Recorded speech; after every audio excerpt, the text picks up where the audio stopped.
तो देख लो, अब जिसे सिर्फ कॉल भी करना होगा उसे भी करीबन महीने का 1000 रुपए तक रिचार्ज करवाना पड़ेगा। 5G के मंथली रिचार्ज प्लान करीबन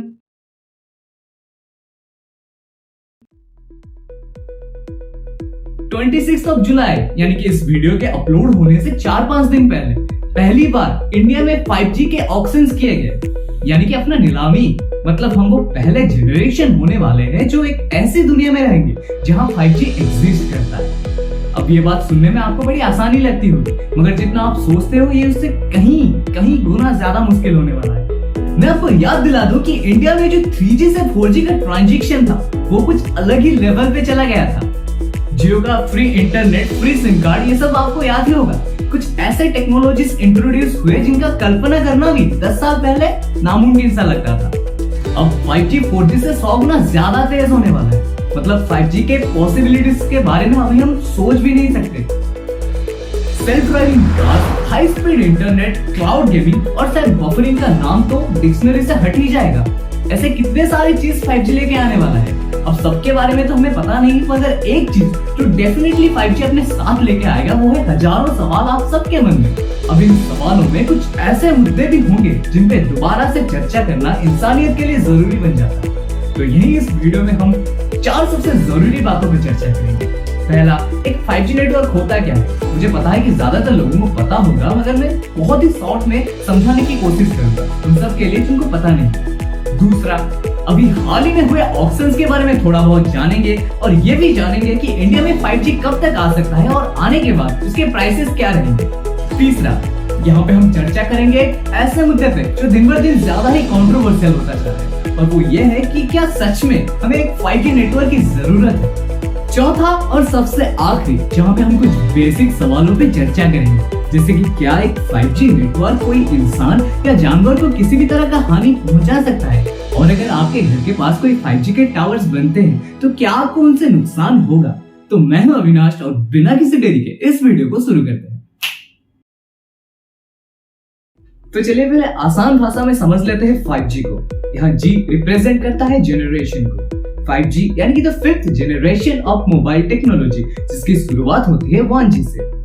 अब 1G पे आप सिर्फ कॉल कर सकते थे, मगर 2G पे आप कॉल के साथ साथ SMS और MMS भी सेंड कर सकते थे। साथ में थोड़ा बहुत इंटरनेट भी एक्सेस कर सकते थे। मगर 3G में आपको एक अच्छी खासी इंटरनेट स्पीड मिल गई, जहाँ पे आप वॉइस कॉल के साथ साथ वीडियो कॉल भी कर सकते थे। मगर 4G पे आपको एक अच्छा खासा इंटरनेट स्पीड मिला, जिसके चलते ब्राउजिंग का एक्सपीरियंस बहुत ही बढ़िया होने लगा। लोग अच्छे क्वालिटीज के वीडियो को देख सकते थे, साथ में स्ट्रीम भी कर सकते थे। डाउनलोड और अपलोड स्पीड भी बहुत अच्छा हो गया। जहां 4G 3G से करीबन 500 गुना ज्यादा फास्ट था, वहीं पे 5G 4G से भी 100 गुना ज्यादा फास्ट होने वाला है। मतलब हम 5G के पॉसिबिलिटीज को अभी सोच भी नहीं सकते।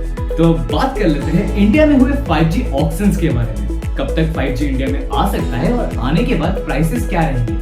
26 जुलाई को इंडिया में पहली बार के लिए 5G के ऑक्शंस किए गए थे, जिनमें के 4 कॉम्पिटिटर्स थे।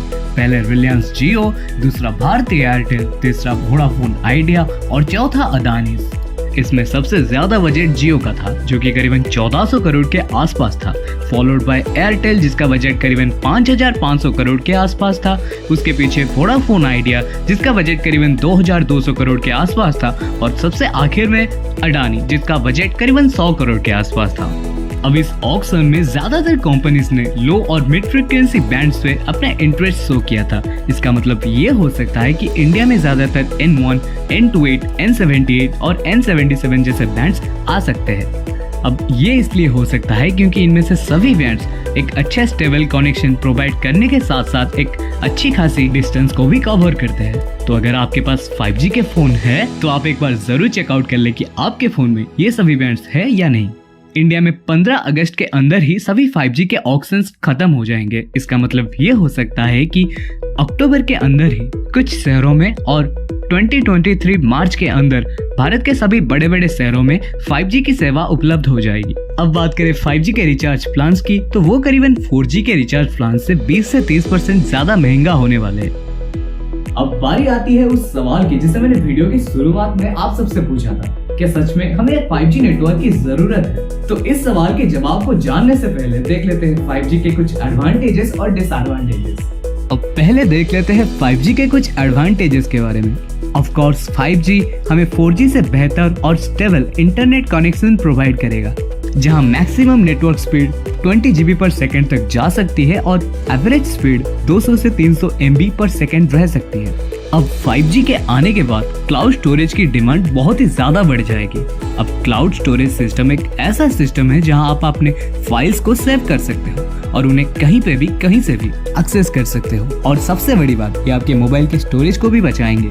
इसके अलावा क्लाउड गेमिंग भी बहुत ही ज्यादा आसान हो जाएगा, जहां हम बड़े हेवी गेम्स को भी आराम से अपने मोबाइल फोन में खेल सकते हैं। इसके साथ ही आपको एक बेहतर कनेक्टिविटी का ऑप्शन मिल जाएगा, जहां एक ही नेटवर्क से बहुत सारे लोग इंटरनेट एक्सेस कर सकते हैं। इसके अलावा वर्चुअल रियलिटी यानी कि VI, artificial intelligence, machine language, digital agriculture और टेलीमेडिसिन जैसे टेक्नोलॉजी बहुत ही ज्यादा यूजफुल और एडवांस हो जाएगी।